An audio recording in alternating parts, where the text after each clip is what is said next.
بسم اللہ الرحمن الرحیم الحمدللہ وکفا وسلام علی عبادہ الذین اصطفی اما بعد۔ ناظرین اکرام، السلام علیکم ورحمۃ اللہ وبرکاتہ۔ رمضان سیریز میں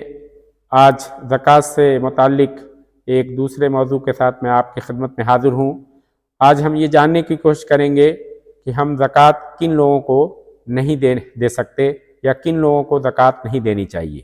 ناظرین اکرام، سب سے پہلے تو ہم اپنی زکوٰۃ کسی کافر کو نہیں ادا کر سکتے۔ کافر خواہ آپ کا کتنا ہی اچھا دوست ہو، لیکن آپ زکوٰۃ کی رقم اسے نہیں ادا کر سکتے۔ اسی طرح ایک فاسق و فاجر شخص جس کے بارے میں یہ خدشہ ہو کہ وہ آپ کی زکوٰۃ سے مزید فسق و فجور کے کام کرے گا، تو آپ اسے بھی زکوٰۃ نہیں ادا کر سکتے، اسے زکوٰۃ نہیں دینی چاہیے۔ اسی طرح تیسرا شخص جو آپ کے والدین ہیں، انہیں بھی آپ اپنی زکوٰۃ نہیں ادا کر سکتے، کیونکہ والدین یہ آپ کی فیملی کا ممبر ہیں۔ اللہ کے نبی صلی اللہ علیہ وسلم نے ایک والد کے سلسلے میں ارشاد فرمایا تھا، جب ایک بیٹے کو اس نصیحت کرتے ہوئے کہا انت و مالک لابیک، کہ تم اور تمہارا مال اس کے مالک تمہارا باپ ہے۔ تو اس لحاظ سے ہم اپنے والدین کو اپنی زکوٰۃ نہیں ادا کر سکتے۔ اسی طرح آپ اپنے بیوی بچوں کو بھی زکوٰۃ نہیں ادا کر سکتے، کیونکہ زکوٰۃ کا جو مقصد ہے، اگر بیوی بچوں کو ہم زکوٰۃ دینے لگے تو اس کا مقصد فوت ہو جائے گا۔ اسی طرح لیکن اس میں ایک وضاحت ناظرین کرام میں یہ عرض کرتا چلوں کہ اسلام نے چونکہ 4 شادیوں کی اجازت دی ہے، تو اس میں ایسا عین ممکن ہے کہ آپ کے ایک بیوی سے جو بچے ہوں، آپ کی مالی حالت بہت اچھی نہ ہو، اور اس سے ایک بیوی سے آپ کے جو بچے ہیں وہ بہت اچھی حالت میں نہ ہو، لیکن دوسری بیوی وہ صاحب نصاب ہو، اس کی تجارت ہو،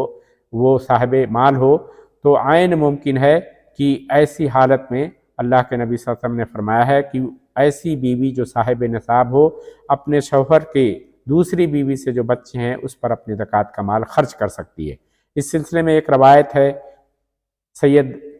سیدنا عبداللہ بن مسعود رضی اللہ تعالیٰ عنہ کی بیوی سیدہ زینب بنت سقفیہ رضی اللہ تعالیٰ عنہ نے ایک بار بلال حبشی رضی اللہ تعالیٰ عنہ کے ذریعے اللہ کے نبی صلی اللہ علیہ وسلم سے یہ مسئلہ پوچھا کہ آپ میرے لیے اللہ کے نبی صلی اللہ علیہ وسلم سے یہ مسئلہ پوچھ لیں کہ میں اپنی زکوٰۃ کی رقم اپنے شوہر عبداللہ بن مسعود رضی اللہ تعالیٰ عنہ کے جو یتیم بچے ہیں ان پر اپنی زکوٰۃ کا مال خرچ کر سکتی ہوں کہ نہیں۔ تو اس سلسلے میں اللہ کے نبی صلی اللہ علیہ وسلم نے ان کو نہ صرف یہ کہ اجازت دی، بلکہ یہ کہا کہ تمہارا ایسا کرنا دوہرا اجر کا باعث ہوگا، ایک تو زکوٰۃ ادا کرنے کا اجر اور دوسرے قرابت داری کا اجر۔ اس لیے ہمیں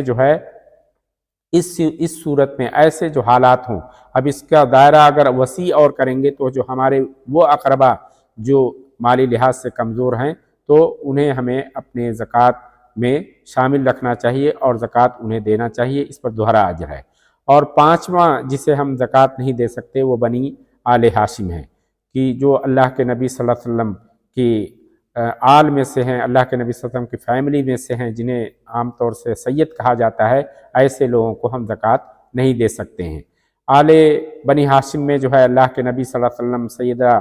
فاطمہ الزہرا رضی اللہ تعالیٰ عنہ، حضرت علی رضی اللہ تعالیٰ عنہ، جعفر طیار رضی اللہ تعالیٰ عنہ، عباس رضی اللہ تعالیٰ عنہ، ابن عباس رضی اللہ تعالیٰ عنہ کی جو اولادیں ہوں گی وہ سب اس میں شامل ہوں گی، انہیں ہم زکوٰۃ نہیں دے سکتے۔ ایک چیز کی میں اس میں اور وضاحت کر دوں کہ ہندوستان میں بہت سے لوگ اپنے آپ کو وہ سید سے وہ منسوب کرتے ہیں اور لوگوں سے پھر زکوٰۃیں مانتے رہتے ہیں۔ یہ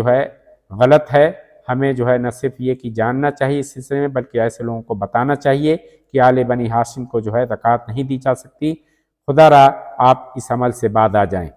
اللہ رب العزت سے دعا ہے کہ اللہ رب العزت ہمیں اس مسئلے کو جاننے اور اسے لوگوں تک پہنچانے اور عمل کرنے کی توفیق عطا فرمائے۔ وآخر دعوانا ان الحمد للہ رب العالمین۔